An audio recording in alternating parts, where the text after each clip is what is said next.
안녕하세요. 매일 아침 말씀 묵상에 오신 여러분을 진심으로 환영합니다.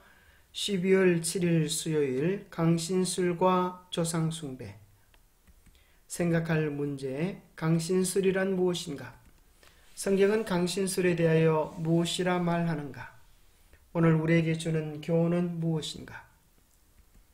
강신술이라는 영어 단어는 죽음이라는 뜻의 네크로스와 점을 친다는 뜻의 만테이아라는 두 개의 헬라어가 합쳐져서 만들어집니다. 고대부터 강신술은 주로 미래의 사건을 예측하기 위해 죽은 자의 영혼을 소환하는 행위를 가져왔습니다. 한편 조상 숭배는 죽은 조상을 여전히 가족으로 여기며 그들의 영혼이 살아있는 사람의 일에 영향을 미칠 수 있다고 믿고 숭배하는 관습을 말합니다.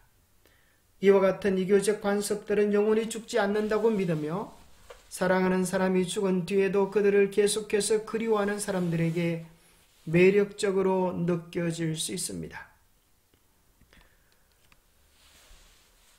참으로 죽은 자가 다시 살아나는 듯한 강신술, 죽은 자의 그들의 모습과 음성을 취하여 나타나는 강신술은 우리의 이성으로 분별하기 참으로 어렵습니다. 대쟁투 558페이지는 이야기하기를 최근에 새로운 형태를 취하고 있는 강신술은 이전 것에 비해 묵인할 여지가 보이기는커녕 오히려 더 교활해진 기만성으로 그 위험도는 실제로 훨씬 더 높다. 강신술이 이전에는 그리스도와 성경을 부인하였으나 오늘날에는 그 둘을 다 받아들이고 믿노라고 공언한다. 사랑은 하나님의 중요한 속성이라고 생각되고 있지만 그것은 약한 감상주의로 전락되어 선과 악을 거의 구별하지 못하게 되어 있다. 하나님의 공의, 죄에 대한 하나님의 견책, 거룩한 하나님의 율법의 요구 등이 모두 무시되고 있다. 오늘날 참으로 사단은 교묘하게 나타납니다. 이전에 사단은 그리스도와 성경을 부인하는 모습으로 나타났지만 오늘날에는 성경도 그리스도도 인정하면서 마치 사랑이 전부인 것처럼 하나님의 계명을 무시해도 사랑하기만 하면 되는 사랑의 나라에서 온 특별한 신으로 묘사되었습니다. 이 세상의 어떤 종교도 괜찮으면서 서로 싸우지 말기를 부추기고 있습니다. 얼마나 그럴싸하고 얼마나 매력적이고 얼마나 지성적이고 얼마나 사랑할 만한 모습으로 변장합니까? 파티마에서 나타난 성모 마리아의 현현이 그러하고 또 어린아이를 통하여 나타난 천국에 다녀온 소년의 이야기, 또 천국 소녀 아키아나의 이야기들이 참으로 놀랍습니다. 누가 이 아이들이 거짓말을 한다고 말할 수 있겠습니까? 그들의 참으로 착한 정서 속에 파고든 사단의 영적 기만들, 누가 이것을 사단이 하는 일이라고 감히 말할 수가 있겠습니까? 그러나 성경은 분명히 이야기합니다. 너희는 신접한 자와 박수를 믿지 말며 그들을 추종하여 스스로 더럽히지 말라.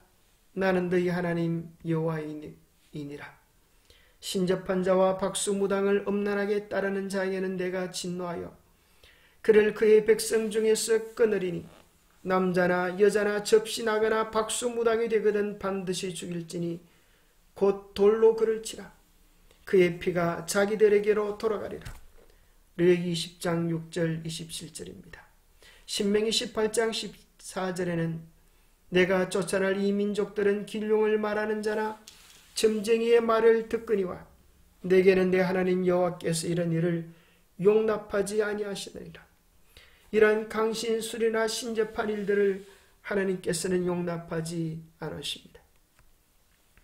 특별히 성경에는 한 강신술의 모양으로 사울이 엔돌에 신접한 여인을 찾아가는 내용이 기록되어 있습니다. 하나님께로 버림받은 사울은 엔돌에 신접한 여인을 찾아가서 사무엘을 불러달라고 요청합니다.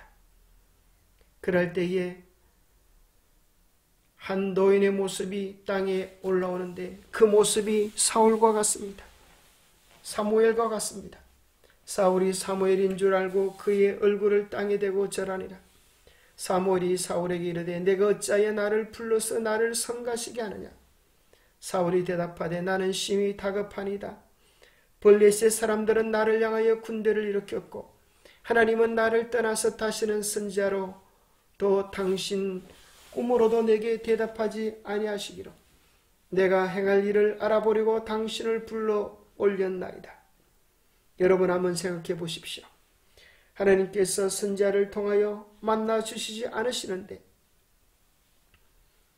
어떻게 하나님께서 죽여라고 말한 무당이 하나님의 선지자를 불러일으키는 권세가 있겠습니까? 그리고 사울은 죽은 귀신의 영인 사무엘을 통하여서 죽음을 선고받고 다시는 돌이키지 못할 멸망에 이르게 됩니다. 예수 그리스도를 만나면 누구든 살 희망이 있지만 악한 자 마귀에 미혹되는 사람은 도무지 희망이 없는 어둠의 길을 걸어가고 있는 것입니다. 사울은 그 여인에게 죽은 선지자 사무엘을 불러내라고 요청했고 사무엘로 가장한 속이는 영은 사울에게 내일 너와 내 아들들이 나와 함께 있으리라고 말합니다. 그 거지정은 사울의 죽음을 예언했을 뿐만 아니라 사무엘의 모양을 취하고 나타나는 것을 통해 영혼 불멸이라는 비성경적 이론을 다시 한번 확인해 주고 합니다. 이와 같은 현상은 강력한 속임수였기 때문에 사울은 자신이 이미 쫓아내었던 것에 빠져드는 실수를 하지 말았어야 했습니다. 영감의 교훈입니다. 말씀으로 사탄의 기말을 물리침. 우리들은 주님의 길을 알기 위하여 또는 성경적인 허위들에 쏙지 않기 위하여 매일 성경을 연구할 필요가 있다.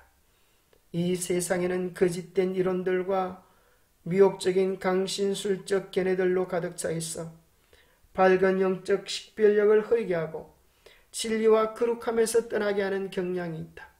특별히 이때를 만난 우리들은 누구든지 헛된 말로 너희를 속이지 못하게 하라는 경고의 말씀에 귀를 기울일 필요가 있다. 오늘 사단은 세련되게 또 신앙적인 모습으로 우리를 속일 수 있음을 기억해야 합니다. 고로 누구든지 헛된 말로 우리를 속이지 못하도록 말씀에 전신갑주로 무장할 필요가 있는 것입니다. 기도하겠습니다. 하나님 아버지, 오늘날 사단은 온갖 술수를 동원하여 우리의 오감을 자극하고 하나님의 말씀이 아닌 다른 것들을 우리의 마음에 믿게 하려고 애를 쓰고 있습니다. 우리를 하여금 사단의 속임수에 빠지지 않도록 도와주시옵소서. 하나님 가까이에서 하나님의 음성에 집중하며 굳건한 믿음으로 살게 하여 주시옵소서. 오직 예수, 오직 말씀의 진리의 길을 끝까지 고수할 수 있도록 우리를 도와주시옵기를 우리 주 예수 그리스도 이름 의지하여 간절히 간구하옵나이다. 천지는 변할지라도 변하지 않는, 영원히 변하지 않는 주님의 말씀을 끝까지 따라가는 우리 모두가 되시기를 바랍니다. 이러한 마지막 때의 징조를 보면서 우리는 교묘한 사단의 미혹에 넘어갈 것이 아니라 진리의 기치를 높이 들 수 있게 되기를 축복합니다. 감사합니다.